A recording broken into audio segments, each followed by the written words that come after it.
Morning, brother. Oh, you're muted there. I was giving you a compliment on your sweater, man. I love Uh, sweaters. yeah, I do too. I'm a sucker for them. I used to not be, but I guess the older I get, the more I appreciate them. Yeah, it makes you look sophisticated. That's what it is, man. Yeah, yeah. When I was younger, I wanted the swag. I feel like this is a little more sophisticated kind of swag. Do you ever wear like the V sweaters where you can put your like tie on and everything? I I'm not sure if this is what you mean, but I have like the quarter zip, some of the quarter zip sweaters. I'll count that. I'll count that one. Yeah, I do enjoy wearing those.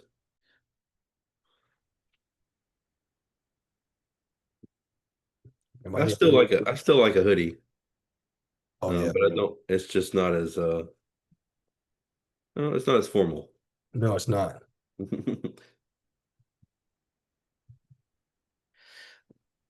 I hope I'm not wrong. Are we on the chapter 17 with the Vav consecutive this week? We're 16. Oh Chapter goodness. 16. Oh goodness. Call imperfect weak verbs. Yeah. Okay. Well, we'll do what we can then, because I studied for Vav consecutive last night. It happens. I should have consulted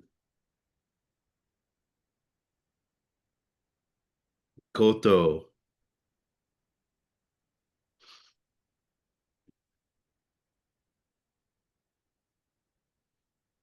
Buenos dias.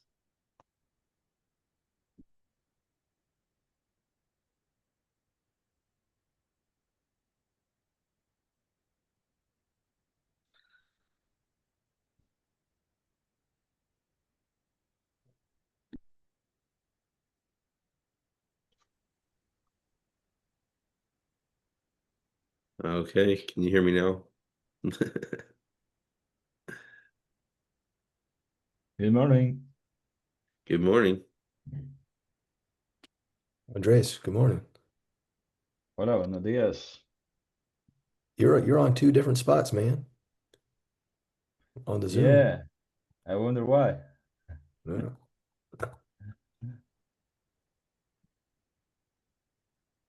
How are you doing? Doing good? Doing Yeah. good. Well, Excellent. I'm glad to hear that.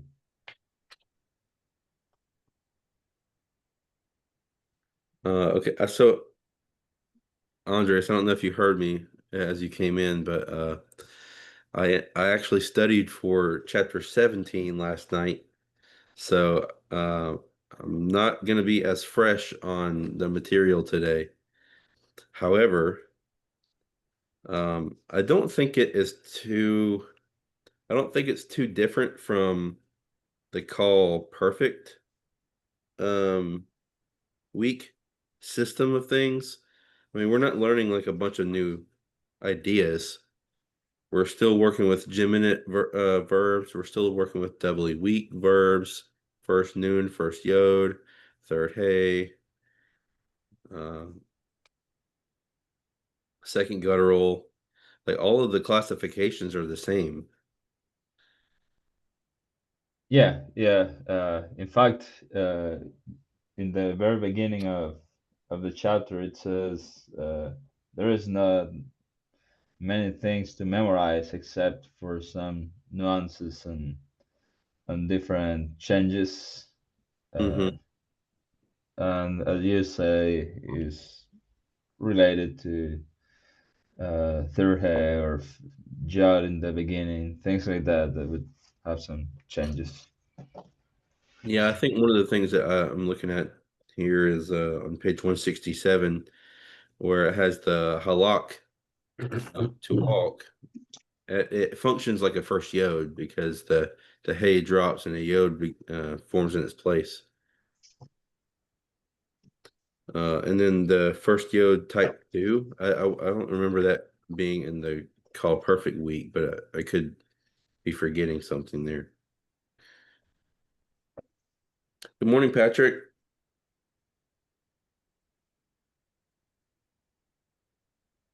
Good morning. How How are are you? you doing? Good morning. By God's grace, I'm doing well. And you? Oh, wonderful. Awesome. Good. I'm also doing well. Me too. Thank God. Thank God. Have you guys heard from David? David, Yeah, he was sick the other day. uh, have you heard from Sent him? him some message, but he's not responded. Sent message, but he's not responded. Have you heard from Mm. him, Andres? No, I don't. Okay. I don't. Well, I know they've sent a message about uh I think it's Baidu, yeah, whom he's still calling Emmanuel. yeah, I think he has some power problems, so he will not be with us either. yeah. Um, Ben Is, is emailed. this the week when Ben was gonna be out? Yeah. Mhm. Yeah. So we might just have a very small class this morning, Cool. Mm-hmm. and I guess that's okay. We've we've had smaller. Well, my class was just me. I think it was the same for you, right? Yeah.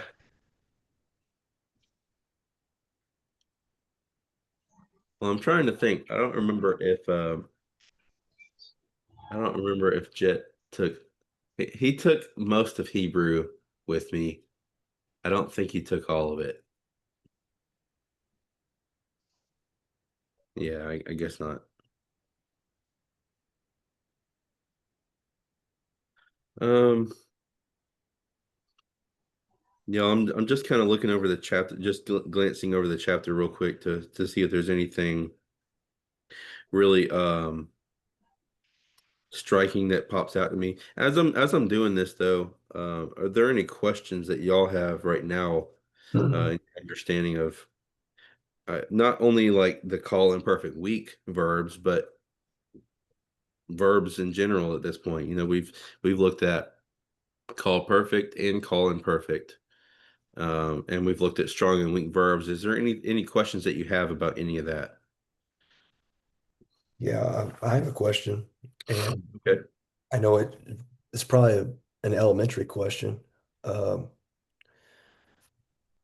I guess I don't understand what is the difference between a perfect and imperfect, and can you describe what that sounds like in the English? So the difference between the perfect conjugation and the imperfect conjugation in application. Yeah. Sure. So basically, uh, we're I think we in English we have a tendency to think of verbs in tense rather than conjugation. That's not really something we typically focus on. But in Hebrew, the idea of tense isn't as strong as conjugation is. What happens there, with the perfect and imperfect is really more of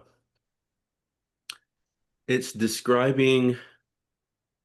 w- I want to be careful how I word it because I don't want to say the wrong thing. But basically, if I can use this kind of language, it's telling you what kind of action is under consideration. So when we say perfect conjugate, a perfect verb in Hebrew, we're looking at something that, to lay a blanket statement, right? Because there's always, there may be an exception to the rule, but I'm painting with a wide brush here. They call, or really just a perfect verb, whether it's call, need, fall, or whatever, is going to be something that's completed action. So think, um, he did this. Okay. Right? Imperfect conjugation expresses something that's not completed. So When we think perfect, imperfect, think completed, not completed. Okay. So Uh, like if I said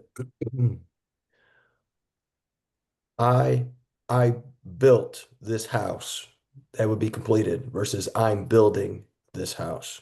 exactly. Mhm. Okay. All right, we built. Or I Or I will will build. Yeah, that hasn't been completed yet. It's okay. incomplete. Yeah. But something interesting that we'll get to next week, because I was looking at the evolved consecutive chapter, which is chapter 17. Um, Something interesting, you'll understand this more. I won't go into it in depth now, but when you add a what's called a evolved consecutive, you affix a certain kind of it's a evolved conjunction that behaves a little differently on verbs. Um, you attach it to a perfect, the that perfect behaves like an imperfect, Okay. and vice versa. So you attach a evolved consecutive to an imperfect, and it behaves like a perfect. And I won't go too into that this week, but I'm looking forward to it next week. I think it's a really But interesting concept. next week. Oh, y'all are out next week. Okay. No, there's no class next week. It's Thanksgiving break. Okay. Okay. I got you. I forgot. Yeah, you know those Americans and their traditions, right? Yeah. There's no Thanksgiving here. You need it. I don't read about it in Yeah, my I I don't read know, about I it in my know, Bible. but it's good. And give thanks is good as well, of course. Being gluttonous.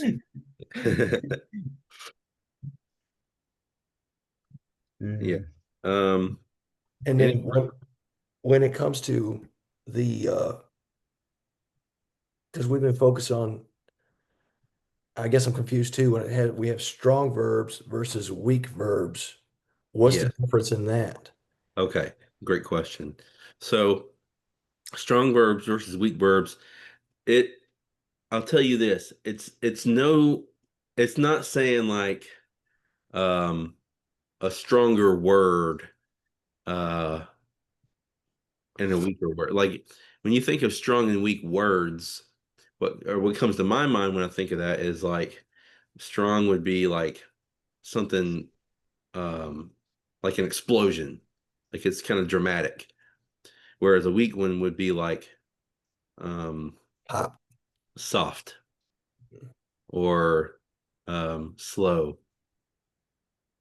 Where a stronger version of slow might be like glacial. Oh, okay. You know, that like that kind of concept, but that's not what we're talking about when we say strong and weak verbs. The only thing that you're looking at with strong verbs is that whenever you make changes to the three consonant root, right? You add preformatives to it, subformatives, um, suffixes. We get to in a couple of chapters. Pronominal suffixes. You're adding like a person or a thing onto the end of this word. Anyway, it becomes affixed to the word. Mhm.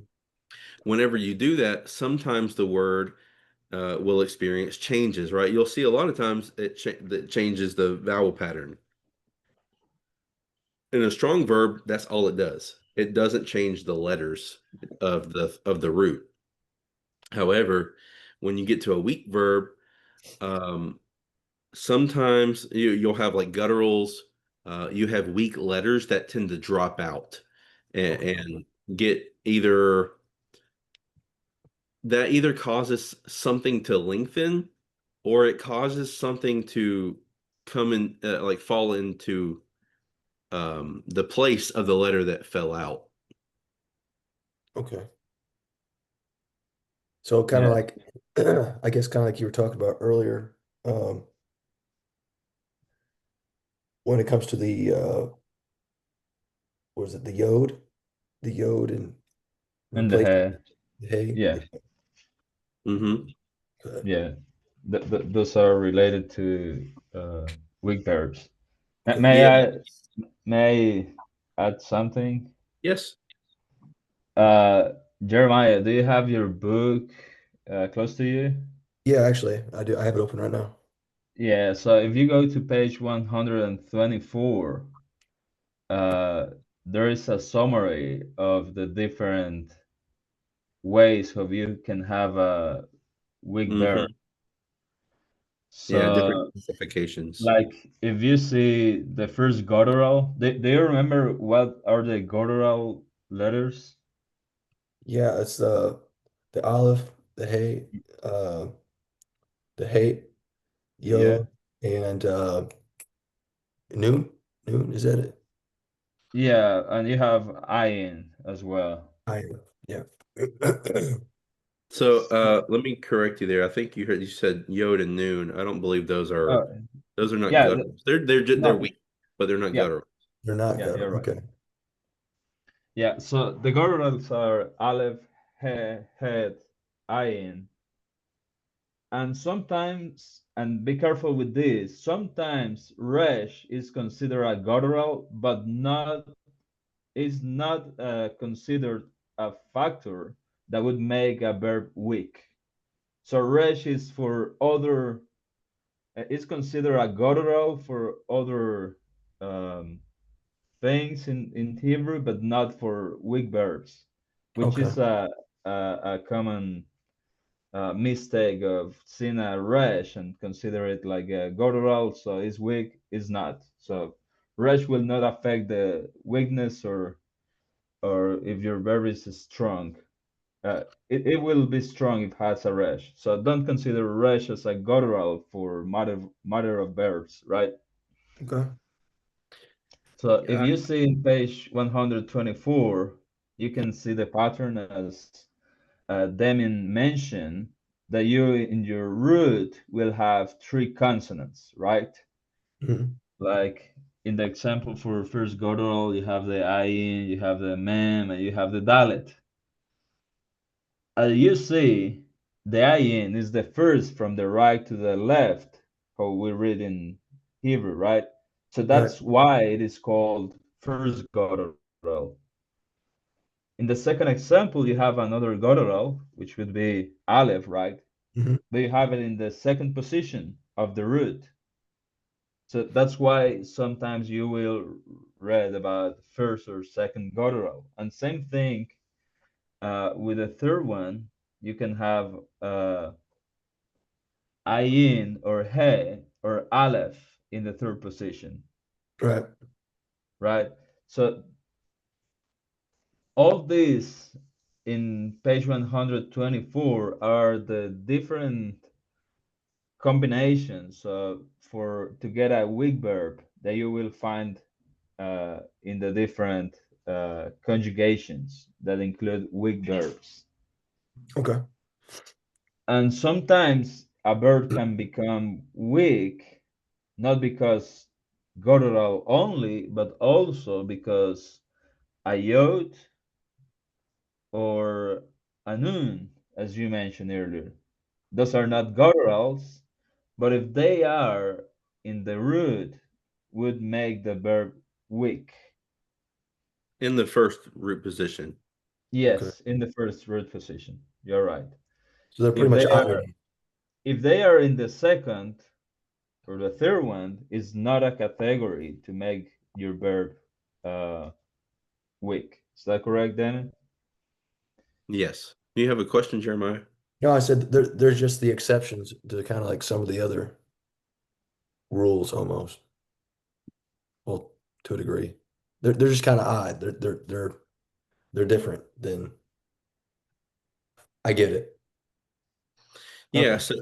Um, so anytime you have a guttural in the root, whether it's in the first root position, second root position, or third root position, it's considered weak. Yeah. And when you have a yod or a noon in the first position, it's considered weak. I will clarify something you said, Andreas, about the resh. You look on page 123 at the bottom, it says that the principal weak consonants are the gutturals and resh and it doesn't really say anything about race not being considered when we think about weak verbs. So I wonder if it's just one of those things where, you know, we learned at the beginning that race is sometimes considered a guttural. So I wonder if there are just certain words that it creates a weak verb and certain times where it doesn't. I don't know for sure. There's nothing that expressly says one way or the other, but I wonder if there are some, words with a maybe a race in the first position. Well, yeah, because it would be sometimes considered a guttural, and that might make it weak and might drop out or follow the rules for a weak verb. But I don't know. Yeah, well, I think a couple of weeks before we had a conversation about it, and I was in the position that rush was one of the factors to make a Weak. verb weak, and I just asked to chat GPT, and in fact I will ask it again, and I think it said there is not weak verbs with rush, but I will confirm. Okay. Well, maybe there's not, and that's okay. Um, I don't know.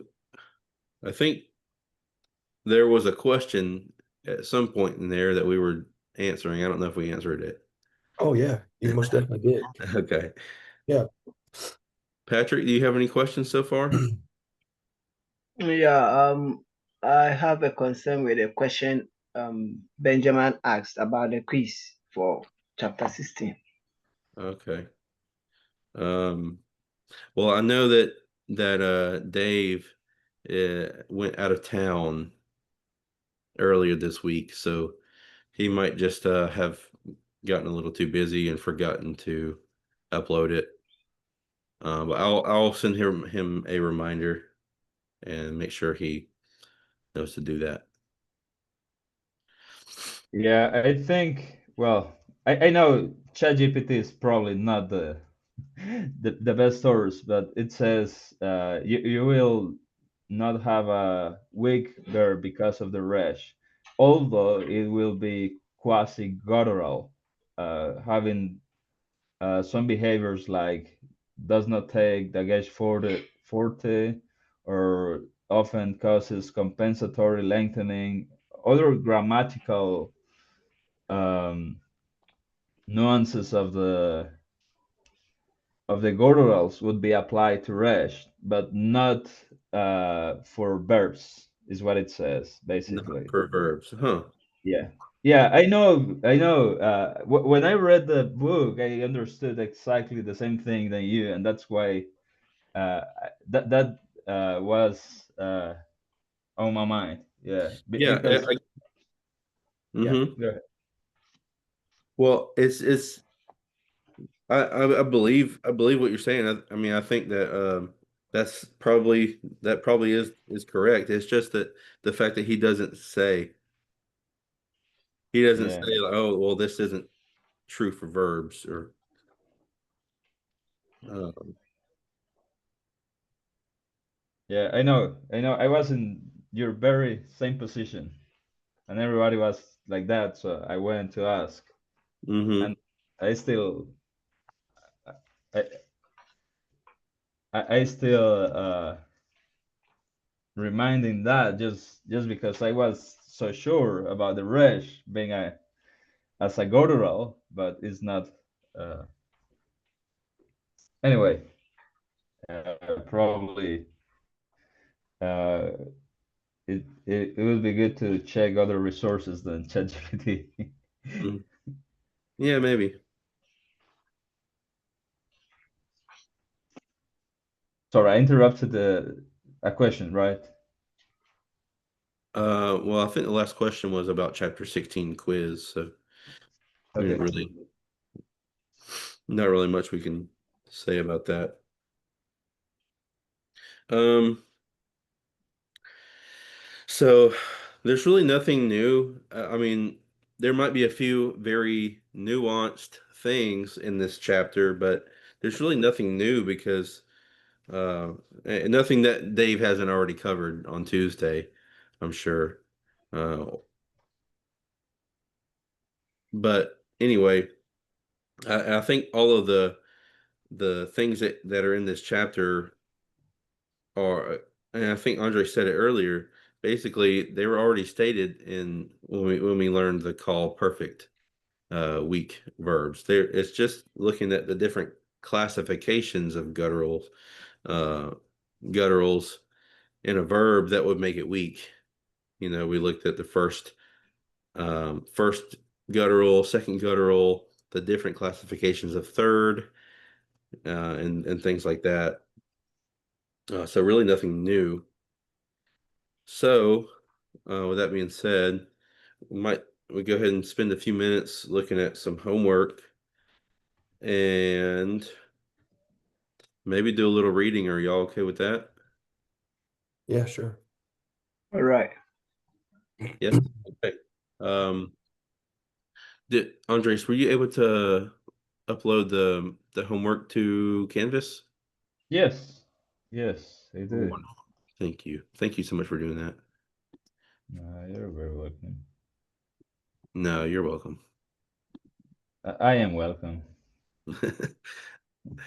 Okay. Do you want me to share screen or you will? Sure. Yeah, that would be fine. Okay. Yeah, Costa Rican screens are more beautiful. Everything is more beautiful in Costa Rica, except for the roads. Except Jiminy, for the I was looking up for the Resh, if it is a Gatra from Google Gemini. It is saying it is debated, but it's considered a Gatra or semi-Gatra due to its phonetic and grammatical behavior. Yeah, so sometimes I guess it might be better to describe it as behaving like a guttural, because sometimes it will cause changes that a guttural typically would, but the fact that it's not consistently functioning that way, I guess makes it not classified as one. Okay.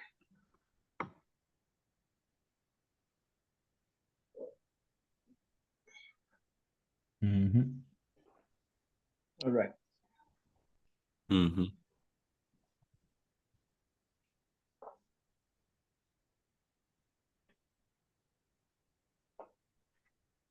Are you seeing the screen? Can you Yes. see it? Okay, very good.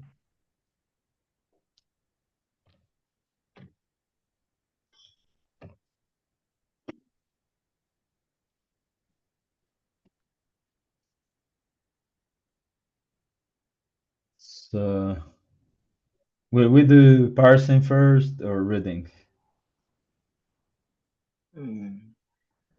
Let's go with the person. Hmm. Are you sure this is for chapter 16? Yes, yes, Yeah, that's Yeah, 16A. yeah. yeah, I worked on that last night.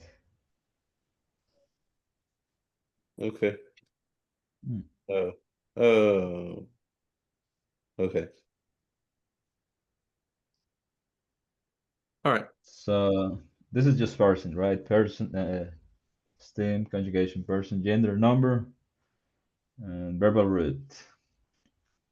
Nothing new. Hmm. So Maybe we can do like three each, so six total, and then yeah, get on to the next thing. so let's start with Jeremiah. All And right. probably we can, um, while we do this, we can see the different changes or things like that. And I mean, when we do the parsing, we will realize what we mentioned before of about some yachts dropping or things like that. Yes. Yeah. Good. Good thought. So uh, for this, it's of course it's cow, imperfect, uh, third, feminine, singular, and also it's second masculine singular, Yeah. and let's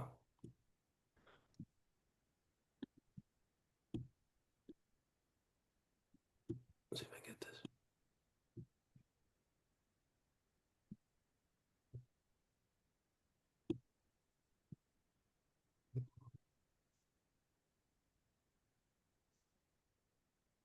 Um, so our verbal root is gimel, aleph, lamed. One of the things I saw right here is the tav. Also, right here at the bottom, it's got a well, you got Shabbat, right? Hmm. And uh, and I noticed that was the same for third and second, third feminine singular and second masculine singular. And because I know like the yeah, that Did you notice anything that wasn't there? that wasn't there. Mm-hmm. Because sometimes you'll have a tav preformative, right? That Yeah, I didn't see like I didn't there see you go. Yep, exactly what I was getting after. Yep. You didn't see any ending. That was the indicator as well. Good job. what do you call that? The ending? A Sufformative. subformative. So like suffix, but instead of suffix, it's sufformative. Okay.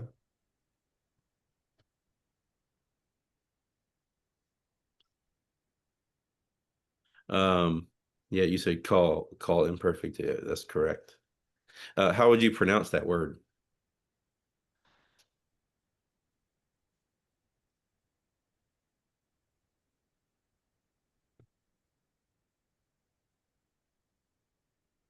Let's see here. Maybe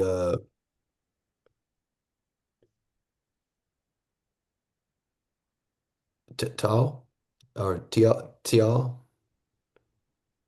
What's well you said so you said the second letter in the word is gimel, right? Yeah, but would that does that make it silent though? Mm-mm. No.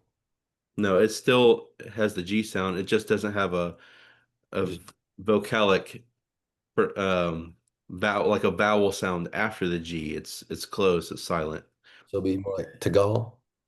Yeah, that'd be closer for Okay. sure. Yep, good job. Very good. Yep. Patrick, you ready for number two? Yeah, I'm kind of looking at it, but it's difficult for me. Okay. But I'm seeing the yacht to be the first. Um, there's I don't know if I would classify it as the um first yacht type one. Okay. Then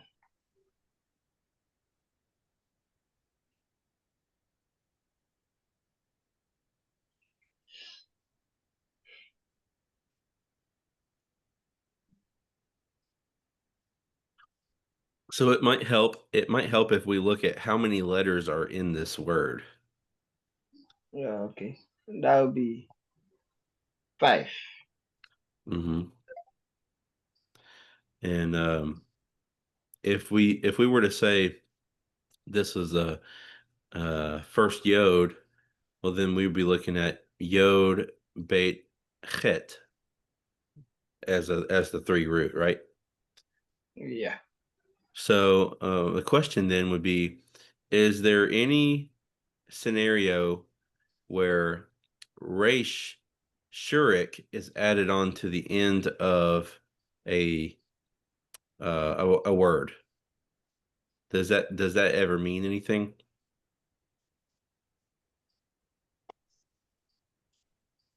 Or do you ever see a Resh Shurik in any of the paradigms as a subformative?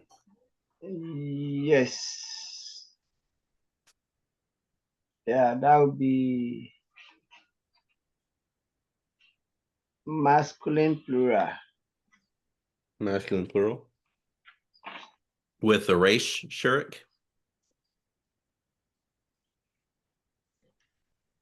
Yep. Yes. Or just the Shurik?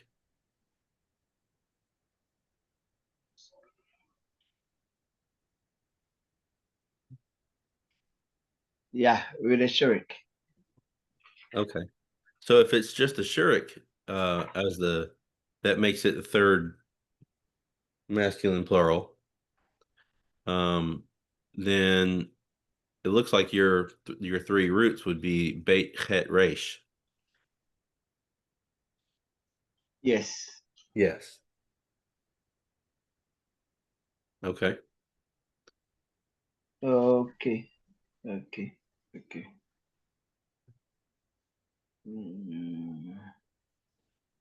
Meaning my root now is bet het resh. Okay.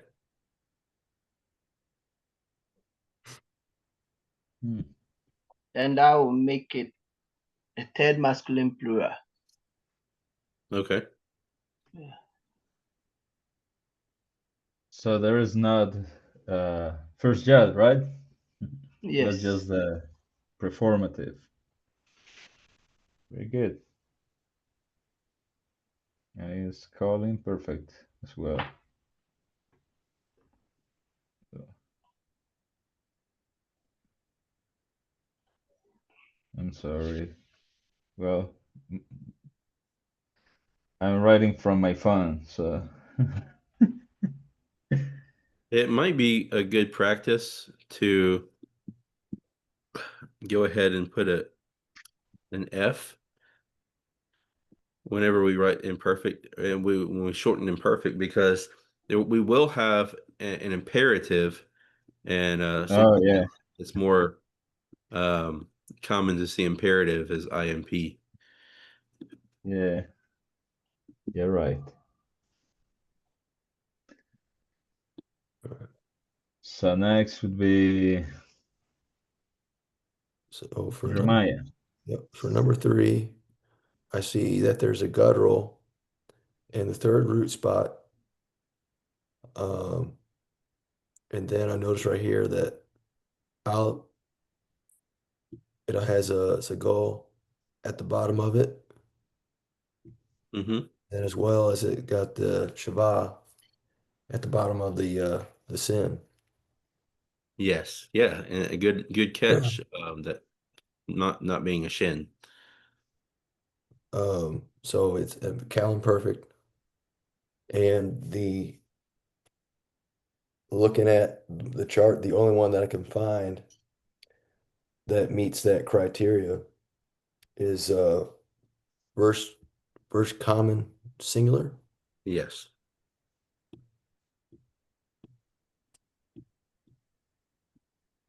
and I'm writing from my pad, which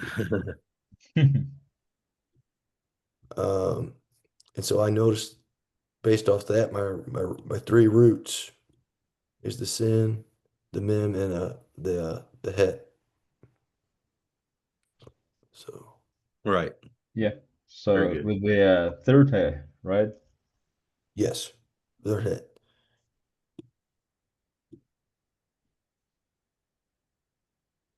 So what does make that verb weak, Jeremiah?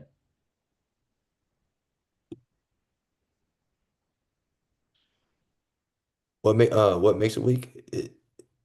Isn't it just because it's in the third, the het is in the third spot right there? Is that what makes it weak? Yep, Okay. you're right. Very And good. Het is a what? Guttural.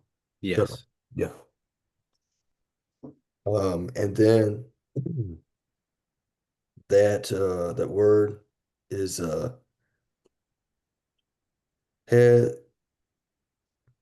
hesmat hesmahet hesmahet. Not you don't really pronounce Or that at the beginning. no, sorry, I have it written a certain way. More like, or is it like or e? Eh. Yeah, so esmahat. Uh, It was so that remember that het makes a like you're gonna spit up some mucus. okay. So Esmach. esmach Yeah. esmach. Yeah, that's a Yeah.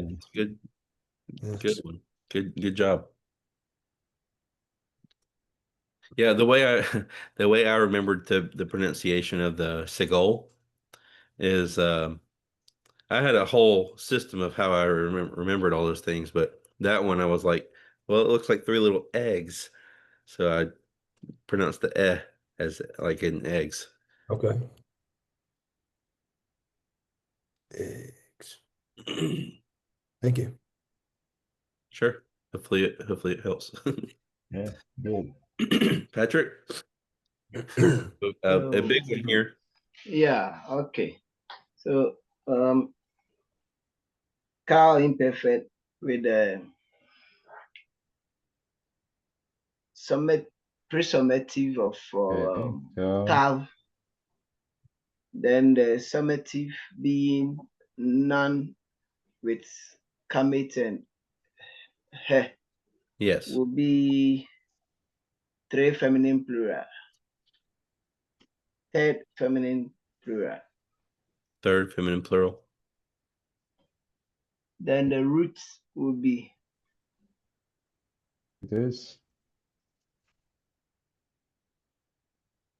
it always confuses me. Then the root will be shin, mem, and iron. Yes.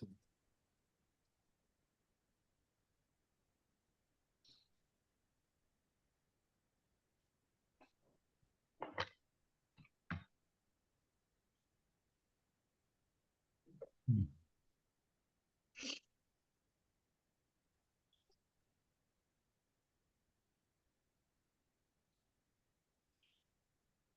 Yep. Oh,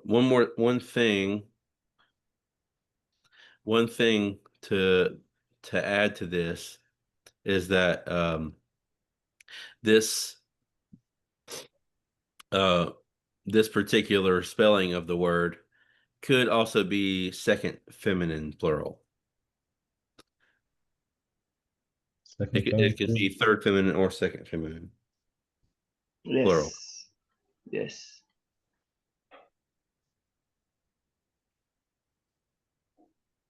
So it will be the context of the sentence will determine which it is, right?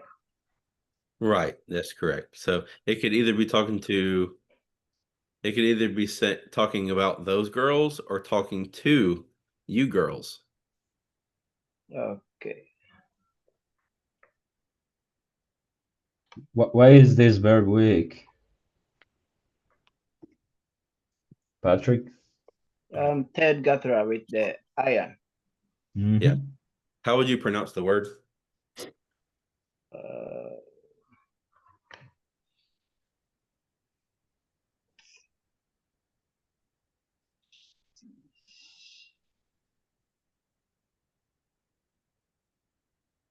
Tishemina.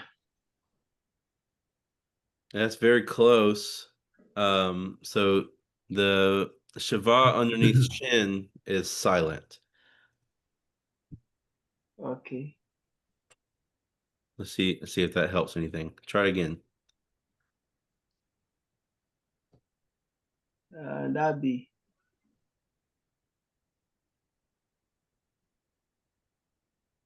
Tisemna. Not quite. So here's how I'm reading it. All right. Tish, tish would be the first Tish. syllable. Tish. Ma would be the second syllable. Okay, okay, okay. Iron really doesn't make a sound there. So the first syllable is the teeth and shape. Well, actually, the iron would make a bit of a sound because it can't have a silent shiva. It has to be vocal. So Okay. what was the question? The first syllable is the tab and the shin. Yes, tish, Okay, okay. Tish. Okay, tish ma'a, okay. Then tish that's correct. tish ma'ana. Tish. Okay. Tishmayan. You see the accent? Okay. Hmm. Tishmayan. Yeah. Okay. Okay. Good job. Mm-hmm. Okay, let's do two more. Yeah. Um, I see the three roots being right here, Hmm. and I see a guttural right here Yes, in the sir. first spot. Um, but I also see the some formative. Is that how you pronounce it right? Some formative or summative? So sufformative. Subformative. I see a yod at the end of it. And then the is it just the suffix then or The what pre-suffix? at the beginning, Yeah, it would be a preformative. preformative. Okay. The preformative being that tav right there with a seagull. Uh Based off that, uh I see it being second feminine singular, Okay. and then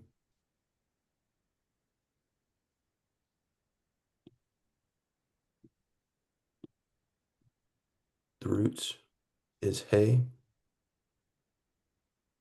followed by Did Zion, you did you mean het? het, excuse me, and then Kof. Yeah, good job. And um, you identified the weak letter. Can you pronounce it? Is it hey Hezokoyo? Okay, Hezkyo? No. Um, let's Oh, take it one syllable at a time. Let's start with the first consonant. What's that? so that's Tav. Mm-hmm. So it's pronounced te, Yeah, or like te, like you're gonna tell somebody te, te. So uh, te. like tether, te. Okay, so that's the first syllable. What's the next one? That would be he. So you have a short vowel and a shava following. So that shava is going to um, close the syllable. So that means your zayin goes with that syllable. So it'd be like Yeah, ches. hez, Uh-huh. hez, You feel more Hebrew when you do the right. hez, Yeah, the tejes. the hez, the hez, Oh, koi, oh, okay, excuse me. And then that last syllable. yeah, that's a yod. Yeah. So do you see anything under the kof? Yeah, yeah, I see. Oh, how do you pronounce that one? Here. That is That's a Herrick. Herrick. Do you know what sound the Herrick yod makes? Is it just O or is it I? It's technically so Herrick think I, right? And yod think Y. So if you were to see um well, in my mind, I think IY, but I also think EE. E So in English, we do Yes. this a Yeah. lot to make that sound. E. Yeah, so E. Can you see how that kind of follows? E. Yeah. Yes. So combine that with the what do you call it? The koof, that Hmm. become like key. That's exactly right. So tahaki, tahaki, Tehezki. Ski. tahazki, Yeah, tahaz. and remember you don't see an accent mark, so your stressed syllable is going to be at the end. Tehezki. And it's okay if you pronounce it slower too, right? So, I'm really taking my time and sounding the syllables out. So tahaz, and you're saying because there's no So, Accents. like up accent. here, the stress is tish ma'ana. Here it's tehezki. Okay. You hear it? Yep. Yeah, it's Cool. at the end instead of the middle. Yeah. Right. Tahazki, Yep. tahazki. Cool. Yeah, very good. All right, Patrick, you ready for number six? Yes, please. Probably. Okay. Well, first Patrick, then I will say what I want to say. Just Okay. That will be um third feminine plural and the second feminine plural again. Okay. Then the root word would be like this. iron.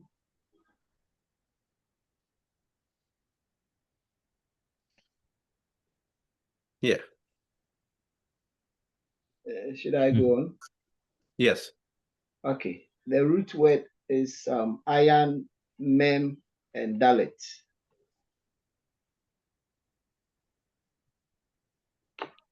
Okay.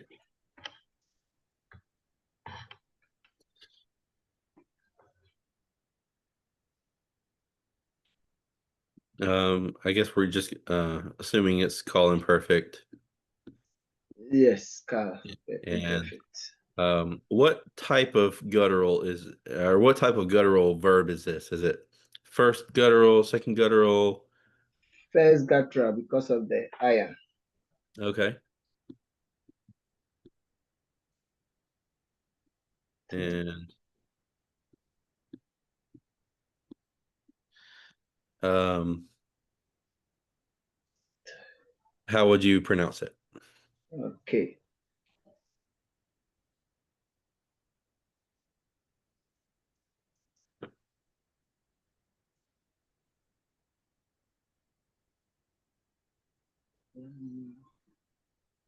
It's okay to take it one syllable at a time. Okay. So that would be um tie. Not tie.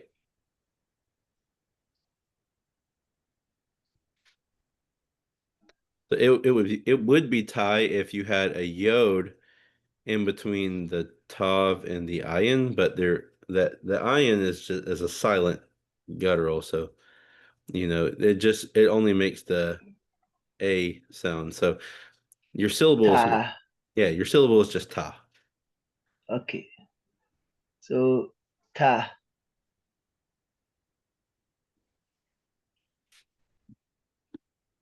Mm, modana.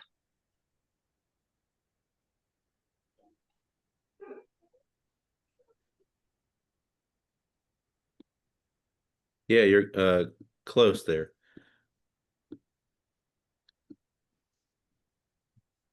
So I, Ta. I broke it down into the syllables for you. Okay. So that would be ta. Modi. Na. Close. Here's how I would say it. Ta modana. Ta. Ta Amo. so these are two separate things, right? Not just ta, but ta Ta. mo Ah. ta Mo. na. Na. Okay. Yeah. Ta. Yeah. So that's 4 syllables. Na. Five. Five. Five. Okay.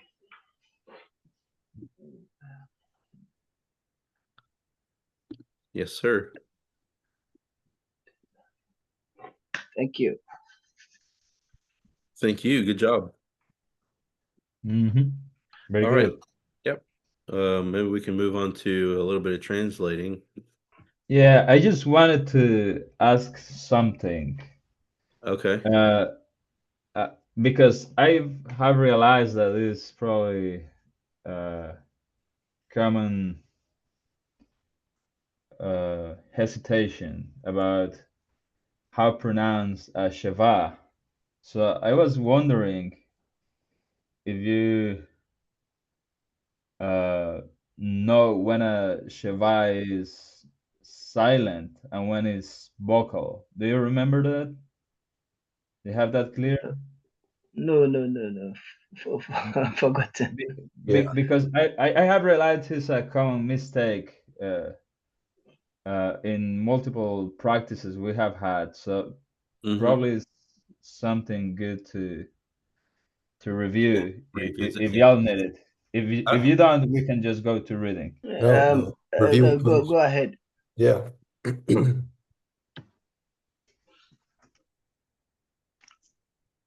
Well, there are certain rules that you need to consider um, about the Sheva.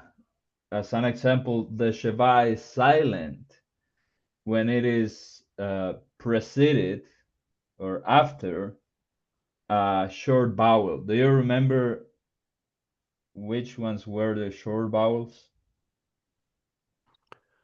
That would be Hataf Kamit. Okay. Yeah. Comments Hatuf. Uh, Yeah. Patat, uh, Segal, the Hyric, then Hataf Patak. and this Kabat. How do you pronounce it? Kabat butts. Kabats. Kubut. Kabut. Kibbutz. Kibbutz.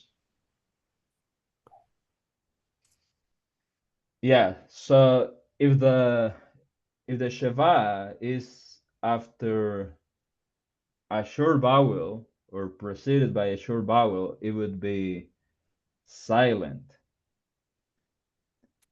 Now, if you have two consecutive Shevas, the first Sheva would be the silent one. Is that correct, Damon? Yeah, Yes. that I do remember. Yes. Yeah, so the first one would be silent and the second one would be vocal. Boka. Uh, the initial Sheva will always be vocal if you have a Sheva in the beginning. Like, uh, well, right here you have Sheva in the beginning, so that would be vocal. And That is Shiva under the first consonant. once again, You said if it is at the beginning, I'm if saying if it is under the first letter. yeah, in the first letter, yeah, in the beginning Okay. of the word, Okay. yeah, not of the sentence. In the Okay. beginning of the word, that would be vocal. If it is under a consonant with dagesh forte, it would be also vocal sheva. And let me think if I'm missing anything else. What was the last thing you Um, said? What was the last thing you said? the last thing I said is if it is under a consonant with a dagesh forte, it would be vocal. Yes, what's the reason why? Um, Anybody want to guess why?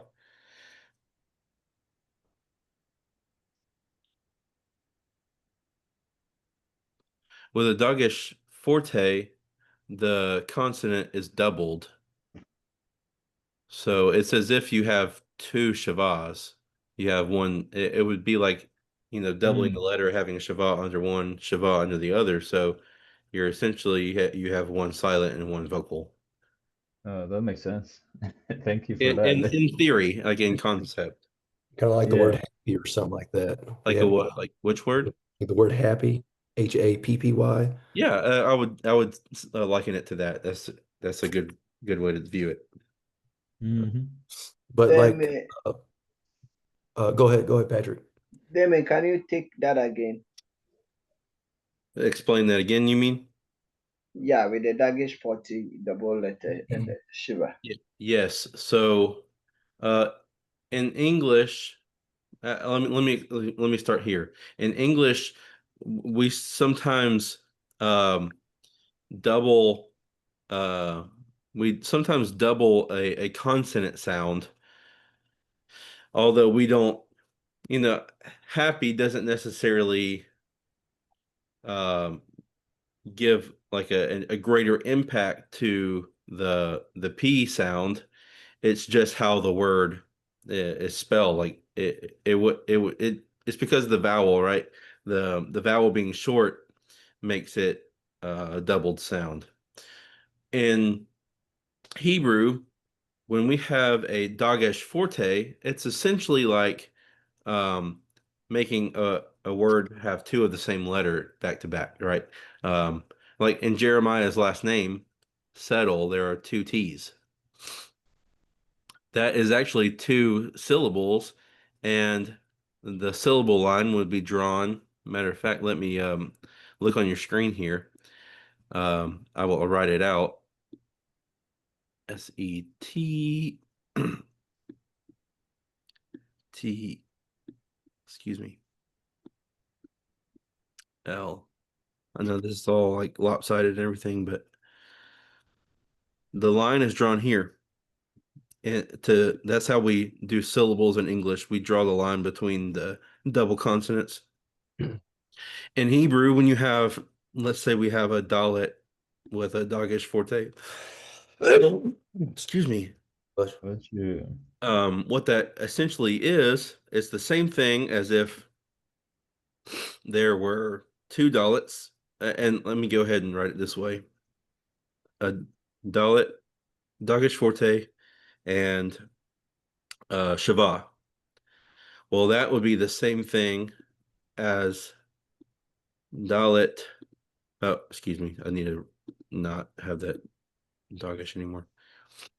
Same thing as dalet, dalet, shava, shava, because it's doubled. That's what this dogish forte does. It mm, doubles.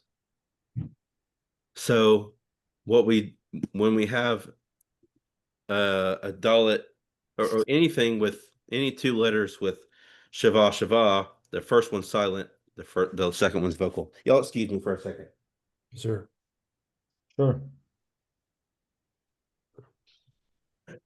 Well, he comes. Sheva at the end of the word would be silent as well. Okay. Well, I think you can find all those rules in page 19 in your book?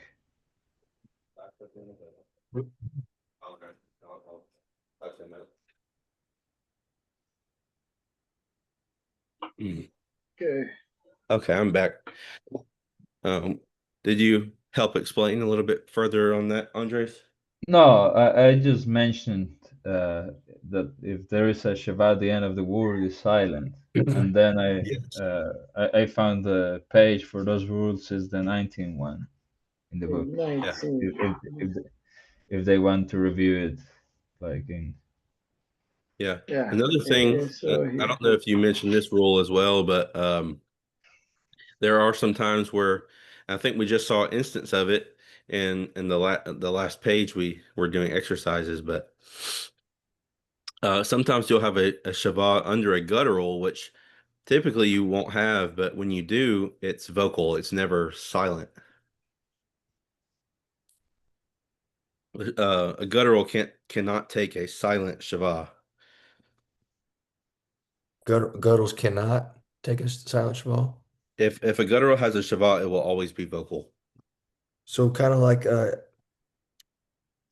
you saying like number what was it? Number 4? Let me see if that's the one. Number 4, yes. So that's why I would pronounce it tish ma'ana. You hear that little extra in there.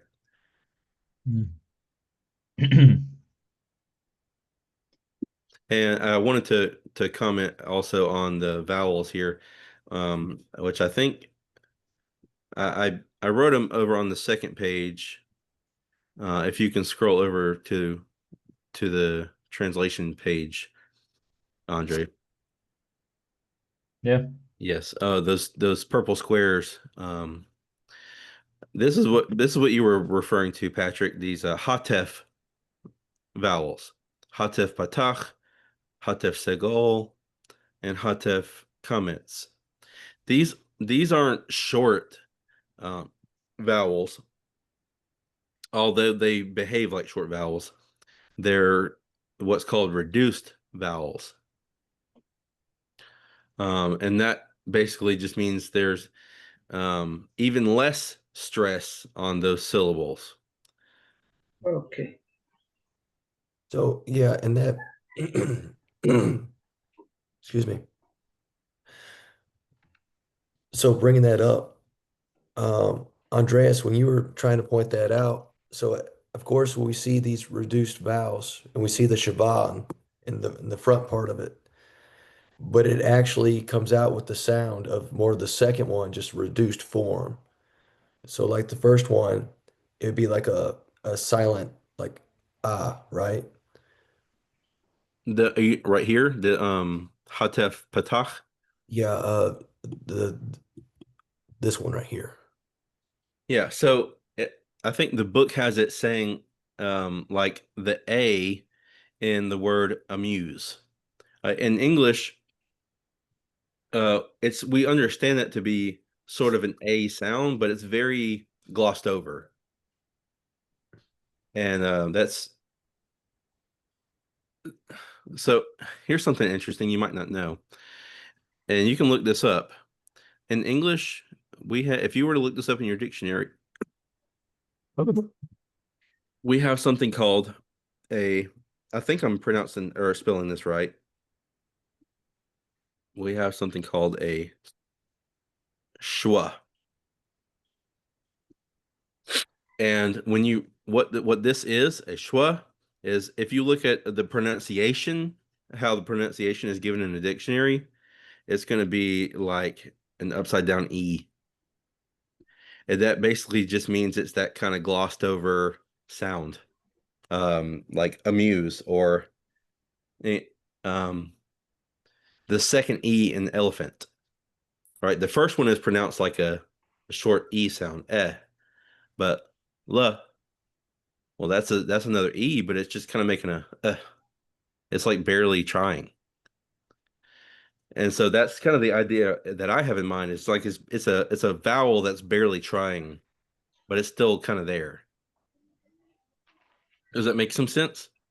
Yes. Yeah, yeah, it does. And so it pretty much does it for the other the other ones that we have right here. So for like this one, it would just kind of be like a sound like eggs, like egg. Really. So I think the one it gives for the Seagull, the Hotef Seagull is like metallic. So the E in metallic, you can hear it, but it's not really sounding it. If we were to pronounce metallic as it's written, letter by letter, it would be metallic. But Mhm. we don't say metallic. We say metallic because it's very like, glossed over. It's there, but it's like barely trying. Yeah, yeah. Okay. So just think of it almost as like uh, Yeah. whether it's a Hatef Patach or a Hatef Segal or a Hatef Comments, just kind of like uh. Yeah. It's Okay. very very quick. Uh, uh. Hopefully that helps. It does very much. Okay. Thank Um, you. I have an idea because we haven't really done a whole lot of reading. We've done these translations a couple of times. Do we want to try our Hebrew reading practice from the Black Book? Oh, it would need to go for the black book, take the picture, upload No, no, it. no. We still have it here. Oh, do we? Yes, we have a couple of pages here. Okay, so let's I, go. well, I don't know. Maybe it's a little too late in the class to start it. Maybe we can try when we come back from Thanksgiving break. Let's try one or two just translations, and then we'll call it a day. Yeah. Mhm. I guess Jeremiah will be first, right? Yeah, where do you want me Oh, to let's go back over to the left. the left? Yeah, instead of doing this, let's just go back to the short translations part of the homework. Homework? Yes. Trabajo en casa? See, Tarea? house housework. Housework. Yeah, that's housework. Yeah. Okay. Okay, Jeremiah, you're first. So the first word there on number one, see, so it's ba, bo, car. So ba, bo, car. Mm-mm. No, No. What is your last vowel in that word? E. It's seagull. Do you Go. remember the eggs? yeah.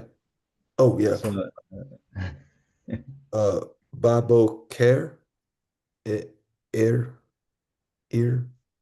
Um, I Let me help you out with this one because I would probably pronounce it the same way, like when I was learning Hebrew, but uh, I have heard people who are a lot more fluent in Hebrew than me just pronounce this as Boker, Boker.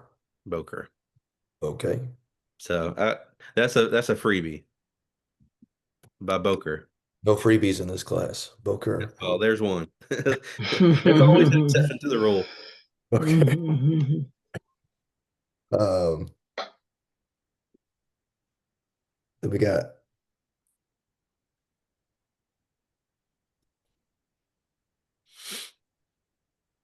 ta, sha,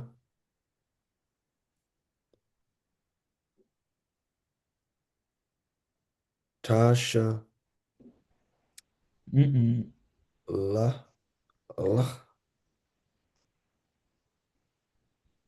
What's that first vowel? It's Tav. The consonant, yes, is tav. What's the vowel with underneath it? Oh, Here. it's an, I'm trying to remember, that's more like an E sound, right? Yeah, Eric. Mm-hmm. yeah, Eric.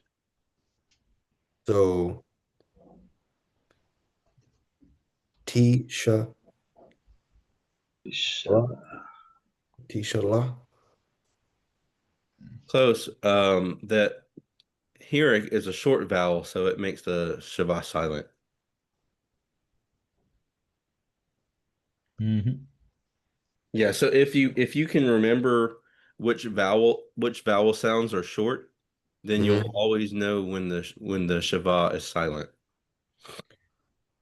And a Shabbat by itself, a Shabbat by itself. What, of course, if it's not joined with another Shabbat or um, and it's not the end of, yeah. So that'll be silent no matter what for that example.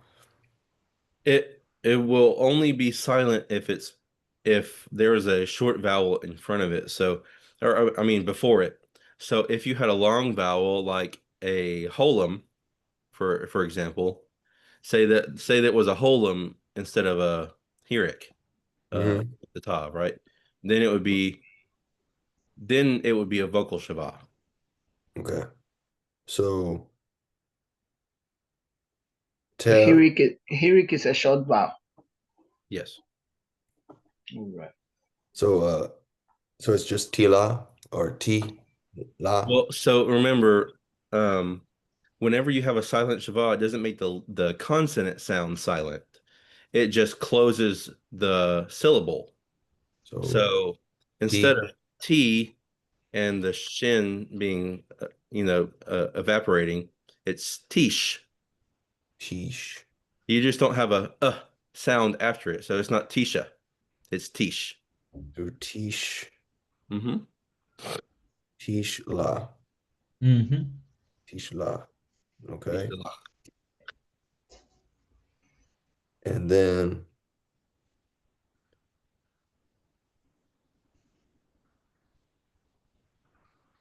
eh, eta, or is it et, Yes, et. et,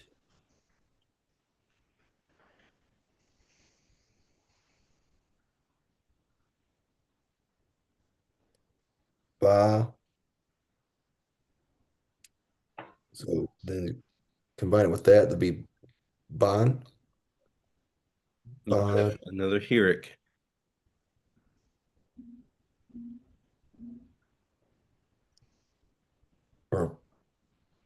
or ban, Bean.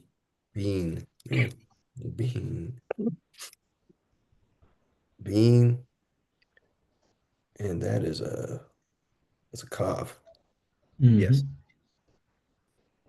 Bean, would it combine with it, or would it, so it'd be bink or binka, Bean bink, ka.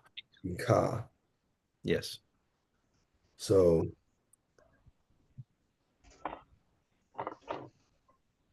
et ba binka, Et bean ka. Yeah.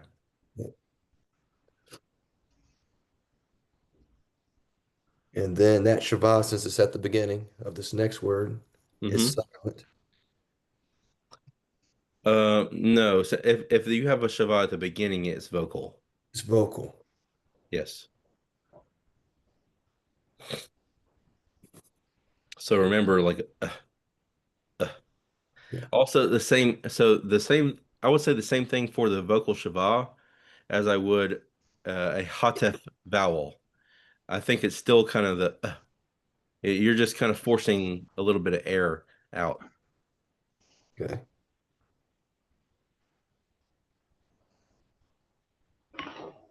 So that would be vet. Vet. Vet. Yeah. And then it's B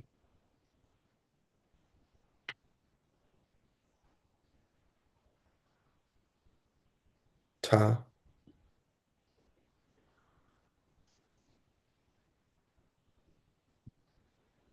ka bitaka or bitak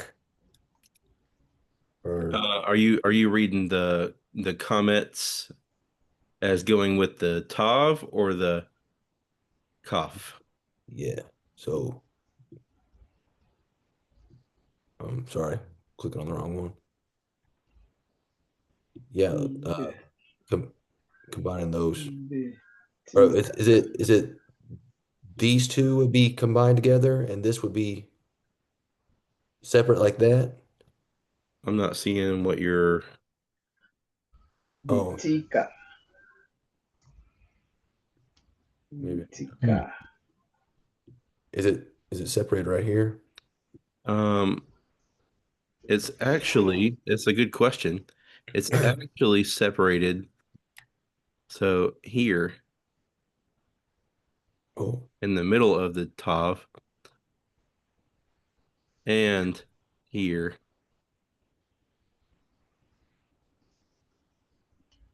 just before the Because dollar, just before the because of the kaf. dash.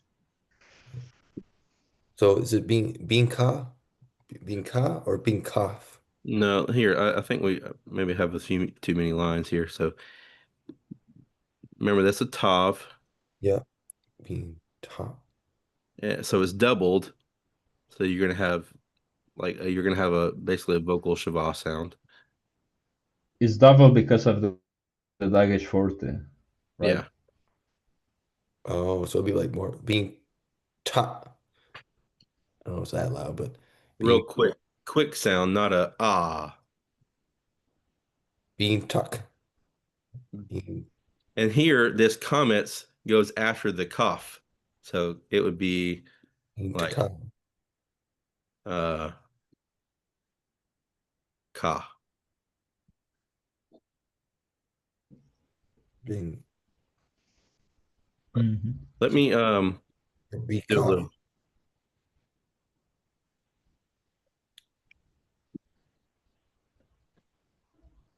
not Bitaka, right? uh, Bintika. that's not correct. So beat Be uh Mhm.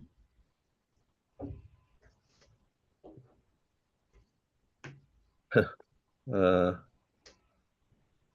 trying to figure out how to do like a so put a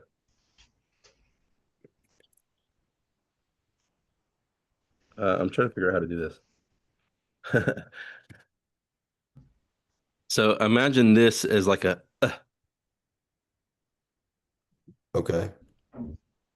um it's not updating. Do you see BIT on your Yeah. screen? Yeah. Yes. So that's not what it should be. Let me see if it updates. Okay. Here we go.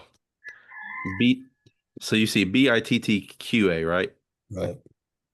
So imagine this little thing right here, this quotation mark as a uh, just a So So beat beat ka. beat ka Beat ka. beat ka.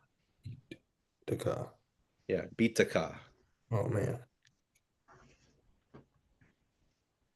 Beat ka. Yeah, and if I could also just kind of do like a um so that would be kind of your syllable breakdown. Beat to ka. And I would maybe even capitalize this because that's where the stress is. Beat to Okay. ka. Okay. Beat ka.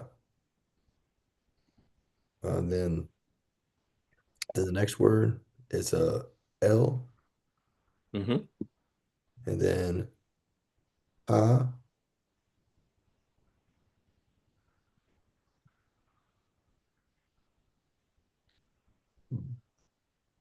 ba,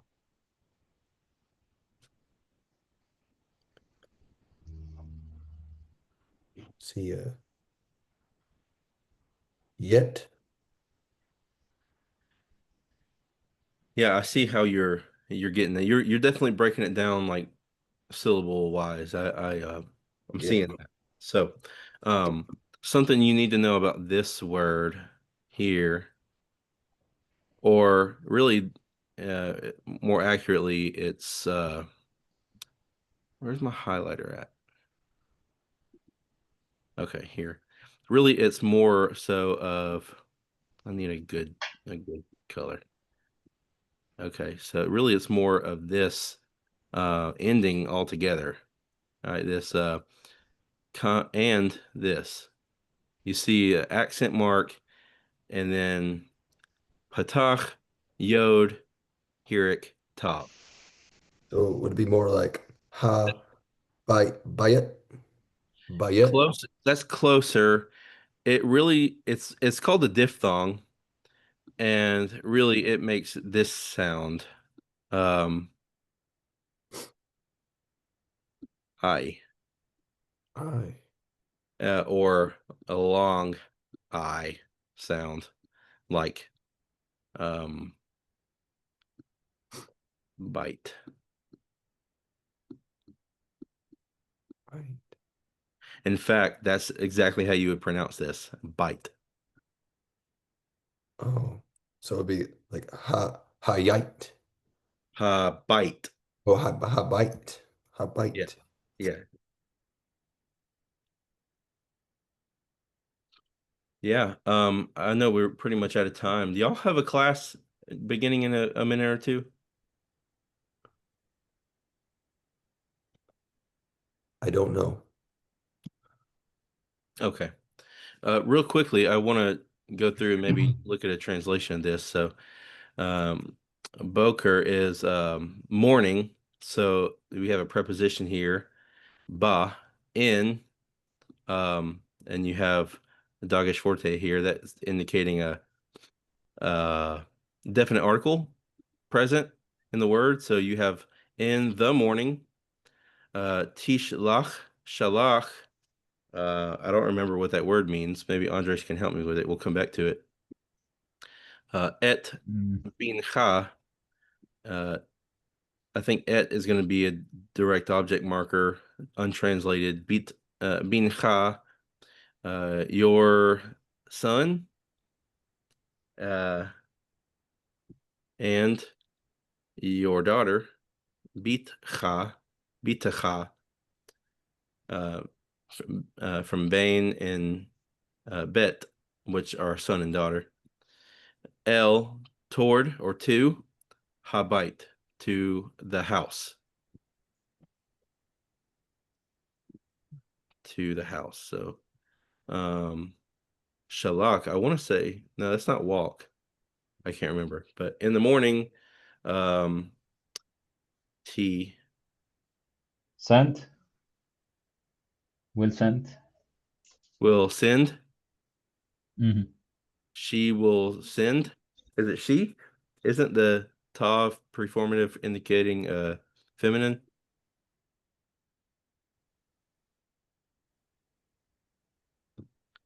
Yes. Yeah, so she will send um your son and your daughter to the house.